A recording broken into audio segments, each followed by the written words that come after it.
अन्नपूर्णा माता की कहानी। एक समय की बात है, काशी निवासी धनंजय की पत्नी का नाम सुलक्षणा था। उसे अन्य सब सुख प्राप्त थे, केवल निर्धनता ही उसके दुख का कारण थी। यह दुख उसे हर समय सताता था। एक दिन सुलक्षणा पति से बोली, स्वामी आप कुछ उद्यम करो तो काम चले, इस प्रकार कब तक चलेगा। सुलक्षणा की बात धनंजय के मन में बैठी और वह उसी दिन विश्वनाथ शंकर जी को प्रसन्न करने के लिए बैठ गया और कहने लगा, हे देवादिदेव विश्वेश्वर, मुझे पूजा पाठ कुछ आता नहीं, केवल तुम्हारे भरोसे बैठा हूँ। इतनी विनती करके वह 2-3 दिन भूखा प्यासा बैठा रहा। यह देखकर भगवान शंकर ने उसके कान में अन्नपूर्णा अन्नपूर्णा अन्नपूर्णा इस प्रकार 3 बार कहा। यह कौन क्या कह गया, इसी सोच में धनंजय पड़ गया। मंदिर से आते ब्राह्मणों को देखकर पूछने लगा, पंडित जी अन्नपूर्णा कौन है। ब्राह्मणों ने कहा, तू अन्न छोड़कर बैठा है तो तुझे अन्न की ही बात सूझती है, जा घर जाकर अन्न ग्रहण कर।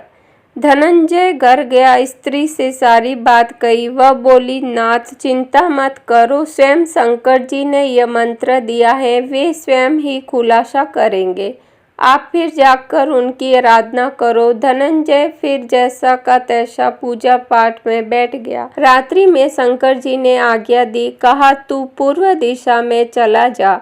वह अन्नपूर्णा का नाम जपता जाता और रास्ते में फल खाता, झरनों का पानी पीता जाता। इस प्रकार कितने ही दिनों तक चलता गया। वहाँ उसे चांदी सी चमकती बन की शोभा देखने में आई। सुंदर सरोवर देखने में या उसके किनारे कितनी ही अप्सराएं झुंड बनाए बैठी थी। एक कथा कहती थी और जब माँ अन्नपूर्णा इस प्रकार बार बार कहती थी। यह अगहन मास की उजेली रात्रि थी और आज से ही व्रत का आरंभ था। जिस शब्द की खोज करने वह निकला था, वह उसे वहां सुनने को मिला। धनंजय ने उनके पास जाकर पूछा, हे देवियों, आप यह क्या करती हो। उन सब ने कहा, हम सब माँ अन्नपूर्णा का व्रत करती हैं। व्रत और पूजा करने से क्या होता है, यह किसी ने किया भी है, इससे किया जाए कैसा व्रत है और इसकी विधि क्या है, मुझे भी कहो। वे कहने लगी, इस व्रत को सब कोई कर सकते हैं। 21 दिन तक के लिए 21 गांठ का सूत लेना चाहिए। 21 दिन यदि न बने तो एक दिन उपवास करे,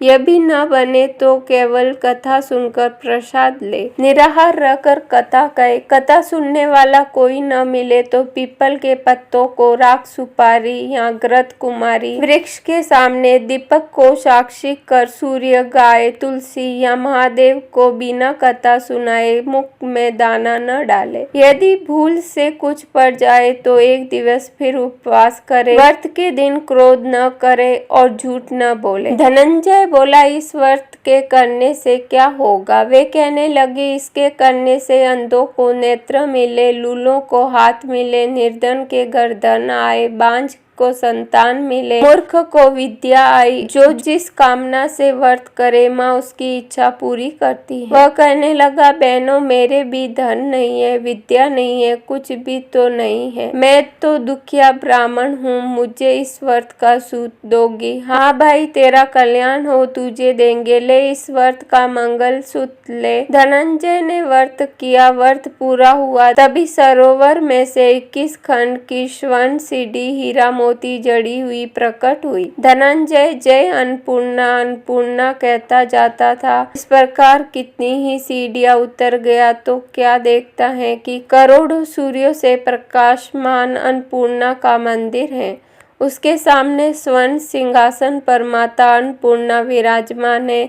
सामने भिक्षा हेतु शंकर भगवान खड़े हैं। देवगणाएं सवर ढुलाती हैं, कितनी हथियार बांधे पहरा देती हैं। धनंजय दौड़कर जगदम्बा के चरणों में गिर गया। देवी उसके मन का कलेश जान गई। धनंजय कहने लगा, माता आप तो अंतर्यामी हो, आपको अपनी दशा क्या बताऊं।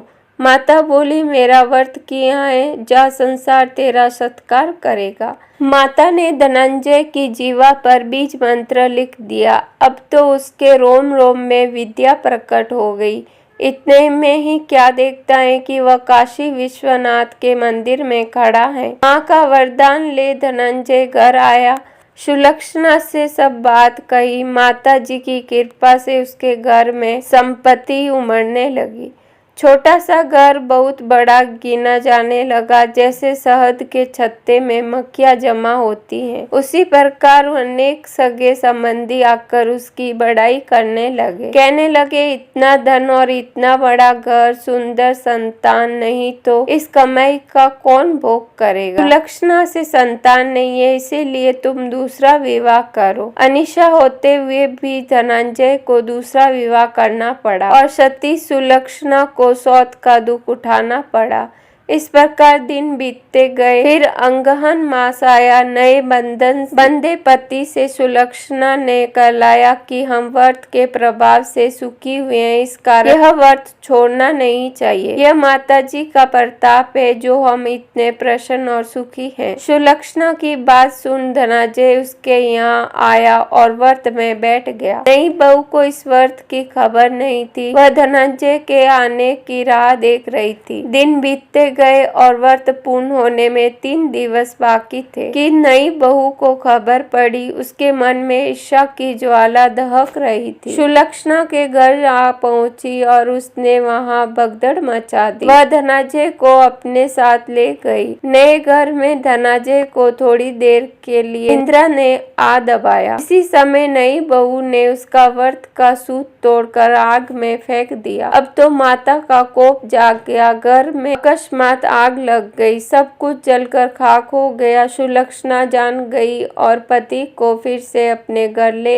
आई। नई बहू रूठ कर पिता के घर जा बैठी। पति को परमेश्वर मानने वाली सुलक्षणा बोली, नाथ घबराना नहीं, माता जी की कृपा अलौकिक है। पुत्र कुपुत्र हो जाता है पर माता कुमाता नहीं होती। अब आप श्रद्धा और भक्ति से आराधना शुरू करो, वे जरूर हमारा कल्याण करेगी। धनंजय फिर माता के पीछे पड़ गया। फिर वही सरोवर सीढ़ी प्रकट हुई, उसमें मां अन्नपूर्णा कहकर वह उतर गया। वहां जा माता जी के चरणों में रुदन करने लगा। माता प्रसन्न हो बोली, यह मेरी स्वर्ण की मूर्ति ले, इसकी पूजा करना, तू फिर सुखी हो जाएगा। जा, तुझे मेरा आशीर्वाद है। तेरी स्त्री सुलक्षणा ने श्रद्धा से मेरा व्रत किया है, उसे मैंने पुत्र दिया। धनंजय ने आंखें खोली तो खुद को काशी विश्वनाथ के मंदिर में खड़ा पाया। वहां से फिर उसी प्रकार घर आया। इधर सुलक्षणा के दिन चढ़े और महीने पूरे होते ही पुत्र का जन्म हुआ। गांव में आश्चर्य की लहर दौड़ गई। मानता आने लगा। इसी प्रकार उसी गांव के निसंतान सेठ के पुत्र होने पर उसने माता अन्नपूर्णा का मंदिर बनवा दिया। उसमें माता जी धूमधाम से पधारी,